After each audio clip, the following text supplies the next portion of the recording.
Hello everyone, welcome to my channel. और आज हम एक और नया सेशन यहाँ पर लेकर आ चुके हैं टीचिंग एप्टीट्यूड के। आप किसी भी तरह की टीचिंग जॉब की तैयारी करना चाहते हैं, BEd entrance exam, KVS, NVS, BPSC, ट्री, ठीक है, तो हर तरह के एग्जाम्स के लिए आप यहाँ पर प्रैक्टिस कर सकते हैं। चलिए स्टार्ट करते हैं आज के सेशन को बिना लेट किए। और पहला क्वेश्चन आप सभी के सामने है। एक चिकित्सक तथा शिक्षक में यह समानता है कि क्या समानता है? ऑप्शन है दोनों ही व्यवसायी हैं, दोनों आरंभ में एक ही जैसे शिक्षण ग्रहण करके आते हैं, दोनों निदान के पश्चात ही उपचारात्मक विधि अपनाते हैं, दोनों ही समाज सेवी हैं या दोनों ही समाज सेवी होते हैं। बहुत ही बेहतरीन क्वेश्चन है और आप सभी क्लास को सब्सक्राइब जरूर कर लीजिएगा।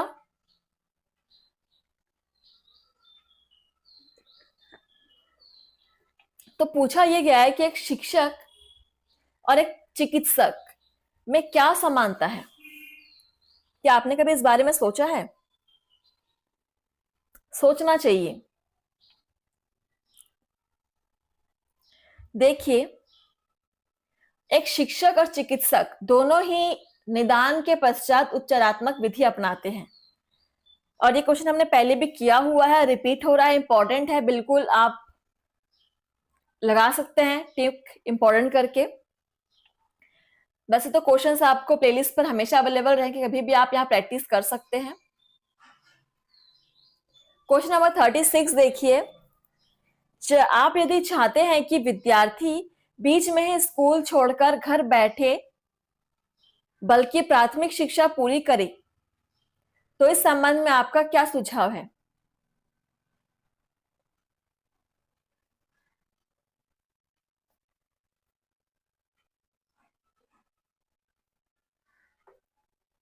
ऑप्शंस है, विद्यार्थियों को पढ़ने के लिए कुछ आर्थिक अभिप्रेरणा दी जाए, शिक्षा को विद्यार्थियों के व्यवहारिक जीवन के लिए उपयोगी बनाया जाए, विद्यार्थियों का सतत मूल्यांकन किया जाए ताकि विद्यार्थी वार्षिक परीक्षा में अनुत्तीर्ण ना हो, या उपरोक्त सभी। अच्छे से समझिए पहले क्वेश्चन को, उसके बाद ही आंसर कीजिए।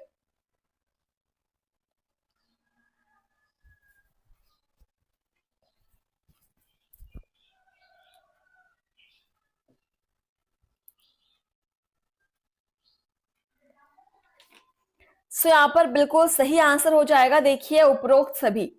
विद्यार्थियों को पढ़ने के लिए कुछ आर्थिक अभिप्रेरणा भी दी जानी चाहिए और शिक्षा को विद्यार्थियों के व्यवहारिक जीवन के लिए उपयोगी भी बनाया जाना चाहिए और सतत मूल्यांकन किया जाना चाहिए ताकि कोई विद्यार्थी अनुत्तीर्ण ना हो, प्लस उपरोक्त सभी।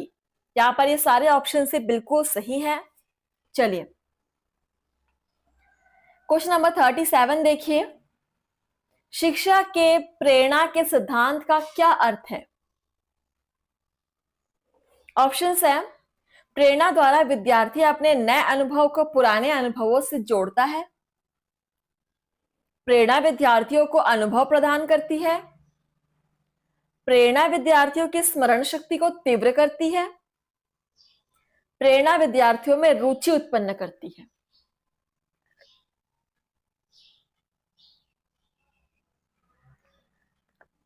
क्वेश्चन नंबर 37, प्रेरणा के सिद्धांत का क्या अर्थ है? बेहद इंपॉर्टेंट क्वेश्चन है ये, एग्जाम में कई बार पूछा गया है। आपके सीटेट के एग्जाम्स में, बीएड एंट्रेंस एग्जाम्स में, टीजीटी, पीजीटी जैसे एग्जाम्स में ये क्वेश्चन बहुत बार पूछा जा चुका है। तो इसके नाम से क्लियर है, प्रेरणा का सिद्धांत मतलब जो विद्यार्थी में उचित प्रेरणा, विद्यार्थियों में उचित रुचि उत्पन्न करती है। So option D is correct, interest जागृत करती है। क्वेश्चन नंबर 38, विद्यार्थियों में असामाजिक गुण विकसित होते हैं, तो आपका विचार है? शिक्षकों तथा अभिभावकों के दंडात्मक उपचार से, बुरी संगत से, घर की चार दीवारी के अंदर, विद्यालय के परिसर में कहां पर ये असामाजिक गुण विकसित होते हैं बालक में?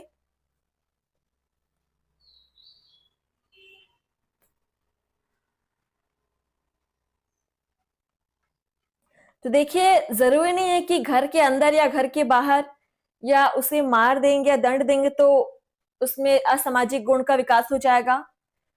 असल बात है संगत। विद्यार्थी जिस संगत में रहेगा उसका उस पर असर जरूर होगा।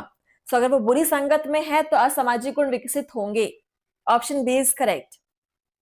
और संगत अच्छी होगी तो असामाजिक गुण उसके आसपास भी नहीं भटकेंगे।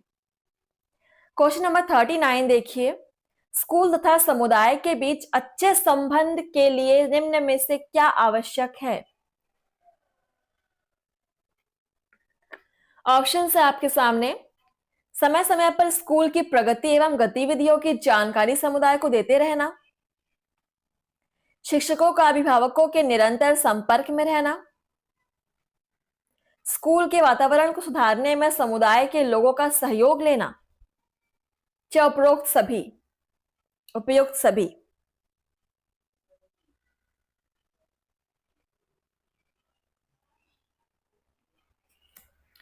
चलिए, सभी को आंसर करना है। आप यहां पर गलतियां कर सकते हैं फ्रेंड्स, यहां पर गलती कीजिए और गलतियों से सीखिए, बट एग्जाम में गलती मत कीजिए। तो राइट आंसर क्या हो जाएगा? स्कूल और समुदाय के बीच अच्छे संबंध बनाने के लिए क्या आवश्यक है? देखिए, यहां पर समय समय पर स्कूल की प्रगति एवं गतिविधियों की जानकारी समुदाय को देते रहना बिल्कुल ये जरूरी है। शिक्षक और अभिभावकों के मध्य निरंतर संपर्क होना यह भी आवश्यक है। और स्कूल के वातावरण को सुधारने में समुदाय के लोगों का सहयोग लेना भी आवश्यक है। तो लगभग यहाँ पे तीनों ऑप्शन से आपके बिल्कुल सही है, कोई भी गलत नहीं है। हमारे पास एक ऑप्शन भी है उपयुक्त सभी, तो हम उसी को लेंगे। ऑप्शन डी उपयुक्त सभी हमारा आंसर हो जाएगा। नेक्स्ट है क्वेश्चन नंबर 40। समाज में विद्यार्थियों की किस प्रकार की भागीदारी वांछनीय है? और आपका विचार है इस विषय में। अनुदेशात्मक सहयोग की भावना, रचनात्मक सहयोग की भावना, क्रियाशीलात्मक सहयोग की अपेक्षा, परस्पर सहयोग की आकांक्षा।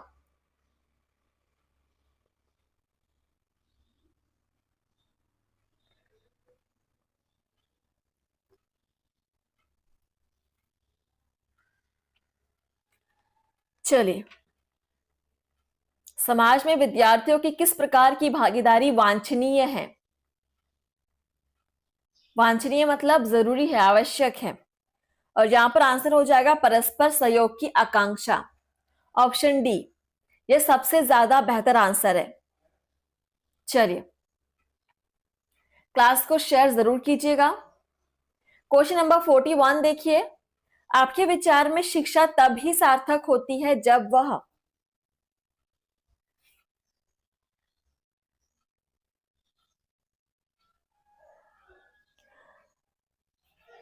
ऑप्शंस है रोजगार केंद्रित हो, समाज केंद्रित हो, विद्यार्थी केंद्रित हो या पाठ्यक्रम केंद्रित हो। तो आपके विचार में किन अवस्था में, किन परिस्थितियों में शिक्षा सार्थक हो सकती है?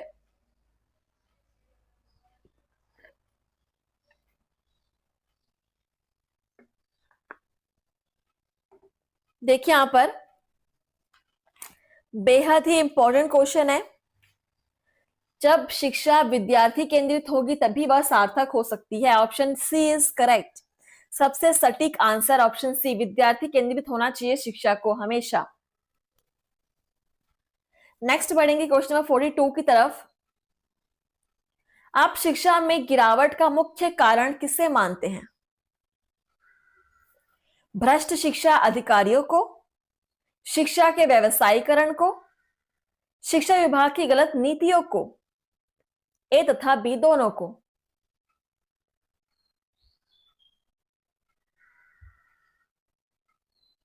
आप शिक्षा में गिरावट का मुख्य कारण किसे मानेंगे?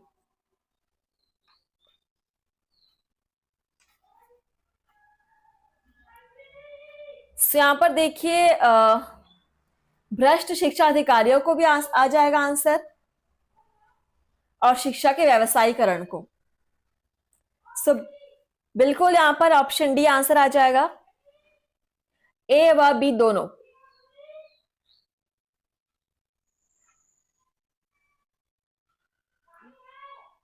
चलिए नेक्स्ट है क्वेश्चन नंबर 43। अभिप्रेरण परीक्षा का परिणाम है, परीक्षण का परिणाम है। अभिप्रेरणा और सीखने की इच्छा दोनों एक बात है। बालकों को नई बातें सीखने को उकसाता है। उस अनुकूल परिस्थिति को कहते हैं जिसमें बच्चे सीखते हैं। अभिप्रेरण, क्या समझते हैं अभिप्रेरण से?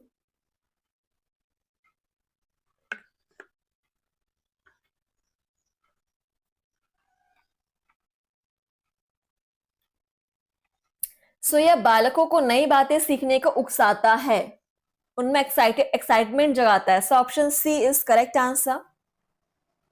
क्वेश्चन नंबर 44, और सभी का ध्यान क्वेश्चन की तरफ होना चाहिए। प्रभावशाली शिक्षण में होता है। ऑप्शन है शिक्षक तथा विद्यार्थी दोनों सक्रिय, शिक्षक सक्रिय किंतु विद्यार्थी सक्रिय या निष्क्रिय, शिक्षक सक्रिय या निष्क्रिय किंतु विद्यार्थी सक्रिय। उपरोक्त सभी स्थितियां। इंपॉर्टेंट भी है और सिंपल भी आंसर है इसका, और सभी का आंसर बिल्कुल सही होना चाहिए इस क्वेश्चन के लिए। प्रभावशाली शिक्षण तभी हो सकता है जब कक्षा में विद्यार्थी तथा शिक्षक दोनों ही सक्रिय हो। दोनों सक्रिय होंगे तभी वह शिक्षण जो प्रभावशाली हो पाएगा। Option first is correct. Question number 45 देखिए। एक अच्छी परीक्षा में 3 गुण जरूरी होते हैं, और वो 3 गुण कौन कौन से हैं? व्यापकता, मूल्यांकन और व्यवहारिकता। वैधता, मूल्यांकन और व्यवहारिकता। व्यापकता, मूल्यांकन और प्रयोगात्मकता। वैधता, विश्वसनीयता और व्यवहारिकता।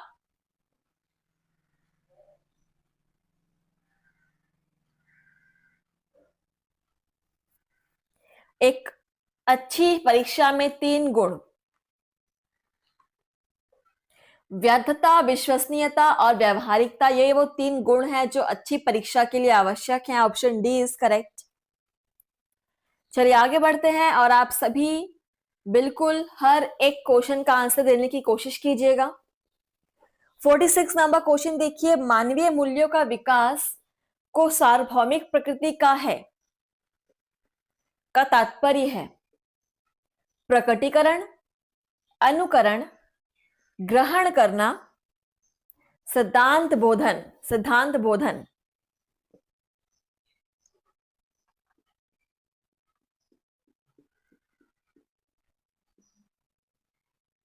सरल आंसर हो जाएगा प्रकटीकरण। ठीक है, ऑप्शन फर्स्ट इज करेक्ट, प्रकटीकरण। आगे बढ़ेंगे क्वेश्चन नंबर 47, जिज्ञासा। सो ऑप्शंस देखिए। शिक्षा में अवश्य होनी चाहिए, शिक्षक में अवश्य होनी चाहिए, ज्ञान से बढ़ती है, पैदा की जाती है, या जन्मजात होती है जिज्ञासा।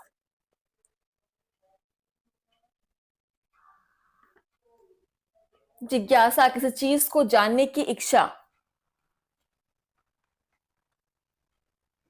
सो जिज्ञासा होती है वो पैदा की जाती है, ठीक है, जन्मजात नहीं होती।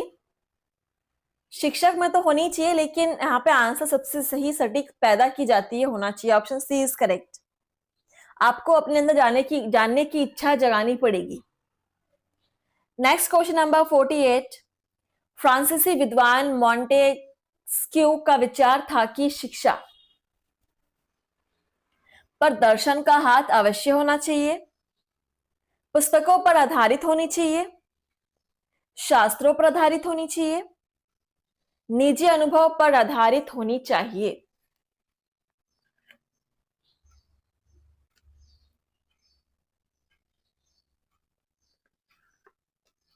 फ्रांसीसी विद्वान मॉन्टेस्क्यू का विचार क्या था? और इसको चाहे तो आप नोट कर सकते हैं।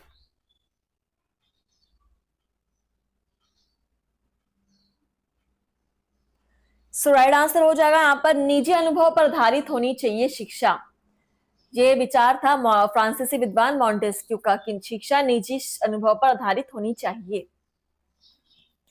एंड नेक्स्ट क्वेश्चन नंबर 49 देखिए, किस विद्वान ने यह कहा था कि शिशु का मस्तिष्क कोरी स्लेट होता है? एडलर, प्लेटो, बटलर या रूसो? और ये कहा था आपका प्लेटो ने। ऑप्शन बी इज करेक्ट, प्लेटो ने कहा था। नेक्स्ट क्वेश्चन नंबर 50 देखेंगे, शिक्षा के स्तर को ऊंचे उठाने के लिए आप सुझाव देंगे। क्या सुझाव देंगे? प्रतिवर्ष शिक्षा आयोग गठित किया जाए तथा उसके सुझावों व नीतियों का पालन किया जाए। ईमानदारी पूर्वक निहित स्वार्थों से मुक्त रहकर निर्धारित कार्यक्रम को लागू किया जाए तथा उस पर अमल किया जाए। एक शिक्षा नीति बनाई जाए जिस पर सभी व्यक्ति अमल करें। शिक्षा में मूलभूत परिवर्तन हो।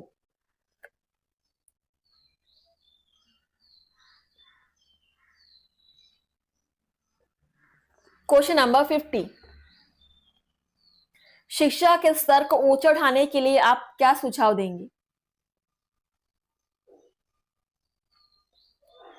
देखिए यहां पर ईमानदारी पूर्वक निहित स्वार्थों से मुक्त रहकर निर्धारित कार्यक्रम को लागू किया जाए तथा उस पर अमल भी किया जाए, तभी शिक्षा के स्तर को ऊंचा उठाया जा सकता है। क्वेश्चन नंबर 51, किंडरगार्टन स्कूल सबसे पहले किस देश में खोले गए थे? जर्मनी, इटली, फ्रांस या इंग्लैंड? वन लाइनर क्वेश्चन है, जल्दी से आंसर करेंगे। सो किंडरगार्टन स्कूल्स जो है वो सबसे पहले जर्मनी में खोले गए थे। Option first is correct. Next question number 52 देखिए, पढ़ते समय कक्षा में शिक्षक का विश्वास कब डगमगाता है? ऑप्शन है जब उसकी विद्यार्थियों पर पकड़ नहीं होती, जब वह विद्यार्थियों की रुचि को बढ़ाने के लिए युक्तियों का प्रयोग नहीं करता, जब वह कक्षा में पाठ की पूरी तैयारी करके नहीं आता, या उपरोक्त सभी।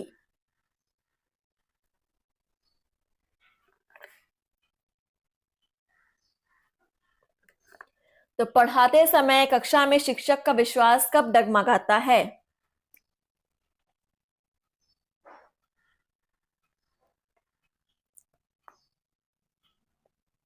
देखिए यहां पर राइट आंसर हो जाएगा आपका जब वह कक्षा में पाठ की पूरी तैयारी करके नहीं आता, क्योंकि जब उसको ही पता नहीं है कि क्या पढ़ाना है तो बच्चों को क्या पढ़ाएगा, सो उसका कॉन्फिडेंस डगमगाएगा है। Option C is correct. इसलिए हमेशा हर क्लास में घुसने से पहले आपको एक बार अपना प्रिपरेशंस करके जाना चाहिए। क्वेश्चन नंबर 53 देखिए, शिक्षक राष्ट्र का निर्माता है, इस कथन पर आपकी क्या प्रतिक्रिया है? ऑप्शन है भ्रष्ट नेताओं के आगे शिक्षकों की कुछ नहीं चल पाती, यह केवल एक आदर्श वाक्य है, यह वास्तविकता है क्योंकि शिशु ही आगे चलकर राष्ट्र में सक्रिय भूमिका निभाते हैं, उपयुक्त में से कोई नहीं।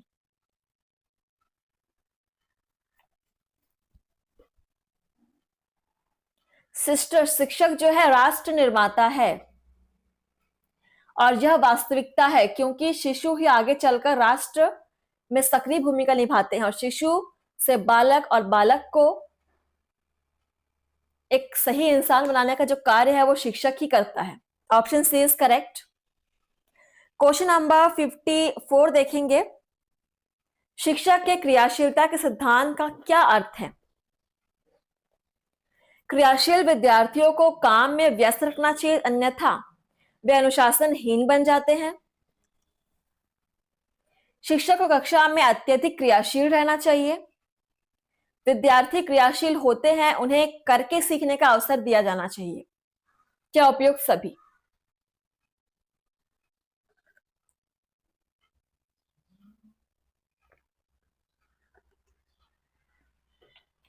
शिक्षा में क्रियाशीलता के सिद्धांत का अर्थ क्या होगा? क्रियाशीलता का सिद्धांत है तो बिल्कुल विद्यार्थी क्रियाशील होते हैं और उन्हें करके सीखने का अवसर प्रदान किया जाना चाहिए, अवसर दिया जाना चाहिए। So option C is correct. इस प्रकार से आपको एग्जाम में भी सही आंसर को ढूंढना, आइडेंटिफाई करना है। 55 नंबर क्वेश्चन, किस प्रकार का कक्षा नेतृत्व सबसे उत्तम माना गया है? लोकतांत्रिक, प्रभुत्ववादी, प्रयोजनवादी, सभी का मिला जुला रूप। किस प्रकार का कक्षा नेतृत्व सबसे उत्तम माना गया है?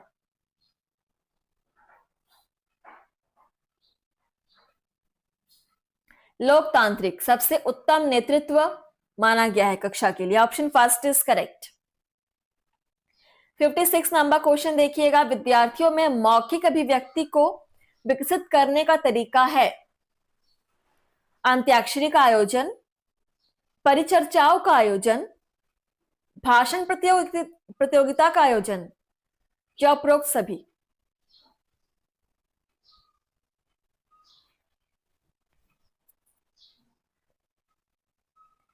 विद्यार्थियों में मौखिक अभिव्यक्ति को विकसित करने के लिए सबसे उचित तरीका यहां पर देखिए, सारे के सारे ऑप्शन सही है। परिचर्चा, भाषण प्रतियोगिता, अंताक्षरी का आयोजन, सभी सही है। और हमारे पास एक ऑप्शन भी है कि उपरोक्त सभी, तो हम क्यों किसी एक को चुने? बिल्कुल सभी के सभी सही है, हम सभी को चुनेंगे, उपरोक्त सभी। क्वेश्चन नंबर 57 देखिएगा, किस दार्शनिक विचारधारा के अनुसार प्रत्येक मानव में मूल्य जन्मजात होते हैं? ऑप्शन से आदर्शवाद, प्रकृतिवाद, प्रयोजनवाद, या यथार्थवाद।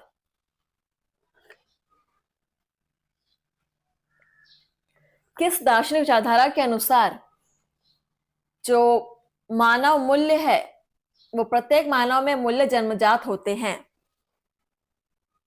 आदर्शवाद के अनुसार है ऐसा। Option first is correct. Question number 58 देखिए, विद्यार्थी को क्या और कितना पढ़ाया जाए इस बात का निर्णय शिक्षक करता है। यह शिक्षा के किस सिद्धांत के अंतर्गत आता है? रुचि का सिद्धांत, नियोजन का सिद्धांत, चयन का सिद्धांत, निश्चित उद्देश्य का सिद्धांत। और ये आता है आपका चयन के सिद्धांत के अनुसार, कि शिक्षक चयन करता है कि विद्यार्थी को क्या और कितना पढ़ाया जाए। क्वेश्चन नंबर 59 देखिएगा और बिल्कुल ध्यान आपका क्वेश्चन पर। हार्वर्ड की 5 चरणों वाली प्रणाली में प्रस्तुतिकरण चरण को सर्वाधिक महत्वपूर्ण माना गया है, इसलिए स्पष्ट है कि यह प्रणाली विद्यार्थियों की ज्ञान ग्रहण करने की क्षमता को प्रमुख स्थान देती है, शिक्षा तथा शिक्षण विधि को प्रमुख स्थान देती है, विषय वस्तु को प्रमुख स्थान देती है, या विद्यार्थी को प्रमुख स्थान देती है?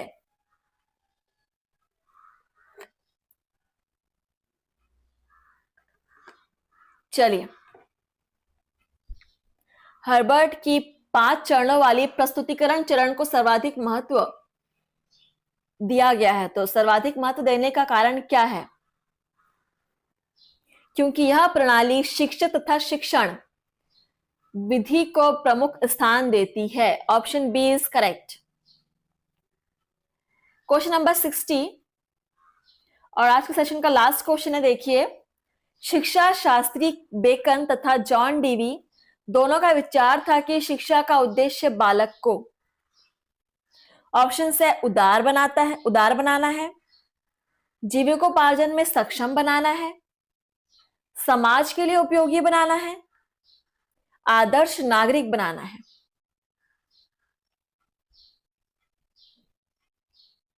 और आप सभी क्लास के लास्ट में मुझे बताएंगे आपको सेशन कैसे लगे और आपने कितने क्वेश्चन सॉल्व किए, और किसी का क्वेश्चन मिस हो रहा है, कोई भी सेशन मिस हो रहा है तो इसको आप प्लेलिस्ट पे जाके कंटिन्यू कर सकते हो।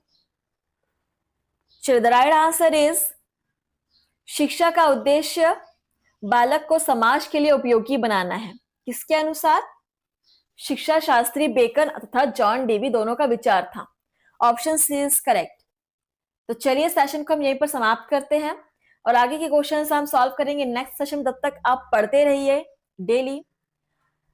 तो थैंक यू फ्रेंड्स, धन्यवाद। आप सभी का दिन शुभ हो।